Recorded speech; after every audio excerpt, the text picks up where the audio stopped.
Good morning everyone, কেমন আছো সকলে? আশা করছি সকলে তোমরা ভীষণই ভালো আছো। আমরাও মোটামুটি ভালোই আছি। এখন ঘড়িতে প্রায় বাজে সকাল 8:30, আর এখন থেকে তোমাদের সবাইকে সাথে নিয়ে আজকে ব্লগটা স্টার্ট করলাম।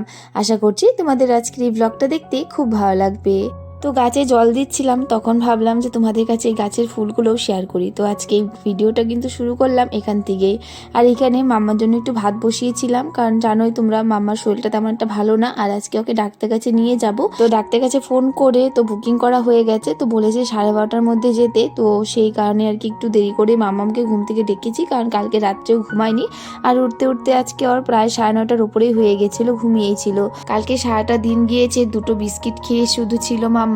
তো আজকে ভাবলাম যে না, ডাক্তারটা দেখিয়ে নিয়ে আসি। আর কালকে রাত্রেও না ওর জ্বরটা তেমন একটা কম ছিল না। অনেকে বলছে মানে 3 দিনের জ্বরটা থাকবে ভাইরাস জ্বর, কিন্তু তাও আর কি কালকের এই রাতটা মনে পড়লে আর কি কেমন একটা লাগে। তার থেকে ভালো করে ডাক্তারই দেখিয়ে নিয়ে আসি। তো এইদিকে মামার জন্য ভাতটা নিয়েছিলাম পেস্ট করে, ও কিন্তু একদমই খায়নি। তো না খেয়ে দিয়ে এই যে দেখো আবারও শুয়ে রয়েছে, আর কম্বলটা ভালো করে দিয়ে দিয়েছি। আর সারাটা দিন যে মামাম দুষ্টুমি করতে থাকে, আর এই যে দেখো এখন শুয়ে রয়েছে। আজকে দুপুরের রান্নাটা মাই সেরেছে, কারণ আজকে না সকাল থেকে আমার কোল থেকে একদমই নামছিল না। তো রান্না বান্না সারার পর মা আর আমি মামামকে নিয়ে চলে গিয়েছিলাম ডাক্তারের কাছে। সেখানে গিয়ে আর ভিডিও করিনি আমি। তো ডাক্তারের কাছে দেখিয়ে চলে এসেছি বাড়িতে, আর এসে ওকে খাইয়ে দিয়েছি। ওষুধটা খাইয়ে এখন এই যে দোলনায় দিয়েছি। শরীরটা খারাপ লাগলেই শুধু এই যে দোলনায় থাকবে, তো এই যে দোলনাতে দিয়ে ধাক্কাচ্ছিলাম। প্রায় বাজে 6টা হয়তো বেজে গেছে।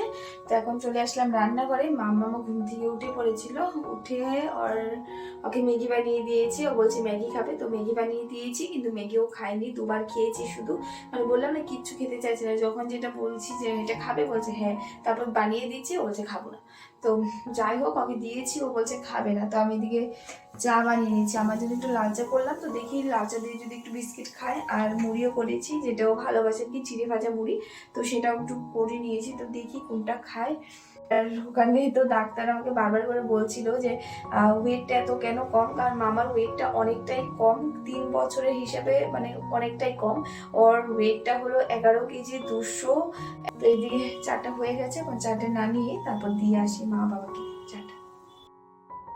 সন্ধ্যা হলেই না আমার মনটা জানি কেমন একটা করতে থাকে যে চা খাবো চা খাবো। আমি সব সময় ভাবি যে চা খাবো না, চা খাওয়া আমি ছেড়ে দেবো, কিন্তু এই যে ঠান্ডা দিন পড়ার পর থেকে এখন তো মনে হচ্ছে আমি আরও বেশি করে চা খাচ্ছি।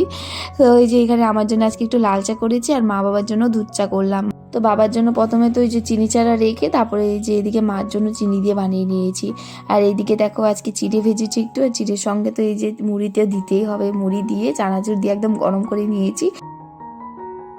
তো মামার আবার বিকেলে জ্বর এসেছিল, তো এখন একটু জ্বরটা কমেছে। এখন বলছে মা আমি কালার করব। তো এই যে দেখো একটা টেডি বিয়ার আঁকিয়ে দিয়েছি। এখন ওহো সরি সরি, এটা তো মেয়াও, হ্যাঁ হ্যাঁ। তো এই যে একটা মেয়াও আঁকিয়ে দিয়েছি, এখন এই যে এটা কালার করছে না মাম্মা। মানে বাবার জন্য ওয়েট করছে, মামামের বাবা কখন আসবে। আমার বাবা জুস নিয়ে আসবে, হ্যাঁ ওর বাবা জুস নিয়ে আসবে ওর জন্য, তার জন্য ওয়েট করছে। হ্যাঁ পাইপ জুস আনবে না। তো এখন এই যে দেখো ওইখানে কালার করছে। এখন ওর সাথেই রয়েছি কখন থেকে, জ্বর আসার পর থেকেই বলছে মা আমার সাথে থাকো। তো ওই ঘরেই ছিলাম, চাটা খেলাম ওই ঘরেই। তো মামা আজকে বললাম কিছু খাইনিও।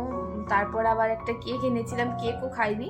তো এখন আবার এই যে একটু জ্বরটা কমেছে, এখন যে বলছে কালার করতে, তো যে বসে বসে কালার করছে।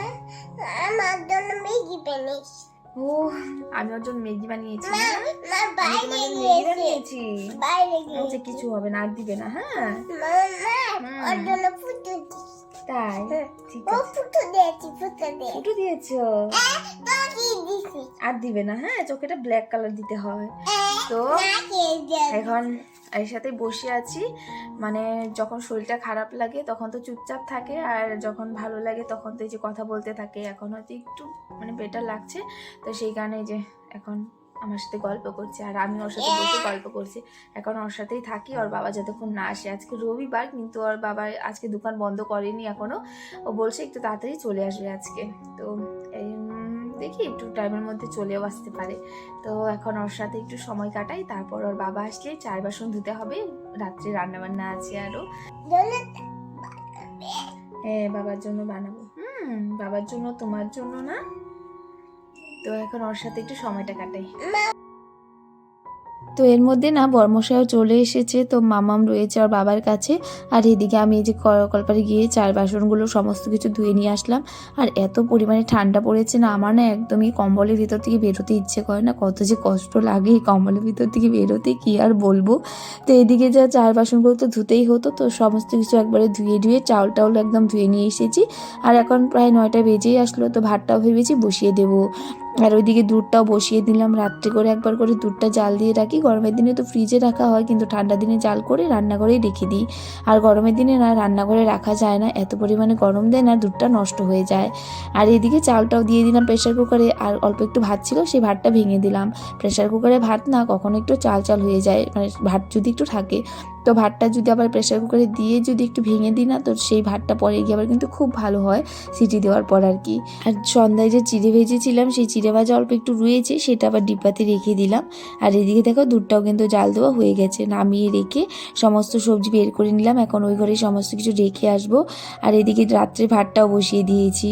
আর এই দেখো মাম্মাকে কতগুলো ওষুধ দিয়েছে, সেই সমস্ত ওষুধ এখন নামিয়ে দেখছি কোনটা কোনটা খাওয়াতে হবে। এখন রাত্রে আবার 3টে ওষুধ খাওয়াতে হবে, সেই 3টি আর কি বের করে নিচ্ছি। আর এখন না মাম্মাম ওষুধ খেতে ভালোবাসতো, কিন্তু এখন আর ও ওষুধ খেতে ভালোবাসে না। এবার ওষুধ খাওয়াতে গিয়ে এত কান্নাকাটি করছে ও, মানে দুবার ওকে নিয়েছি ওষুধে, দুবার তো ফেলেই দিয়েছিল, পরের বার খেয়েছে। আর এদিকে তো একটু মুড়ি খাইয়ে দিয়েছিলাম, রাতে তো আর ভাত খাবেই নাও, তো সেখানে যে একটু ওকে বিস্কিট খাইয়ে দিচ্ছিলাম। আর বাবা ওকে কথা বলছিল আর একটু মোবাইল দিয়েছিল, বললো এইভাবেই খাইয়ে দাও ওকে। তো এইভাবে করেই আর কি ওকে রাত্রে 2টো বিস্কিট খাইয়ে দিয়েছি, তারপর ওষুধটা খাইয়ে দিয়েছি। তো চলো আজকে ব্লগটাও আমি এখানে এন্ড করলাম। তোমাদের আজকের এই ব্লগটা কেমন লাগলো কমেন্ট করে বলো। আজকের জন্য টাটা, রাধে রাধে।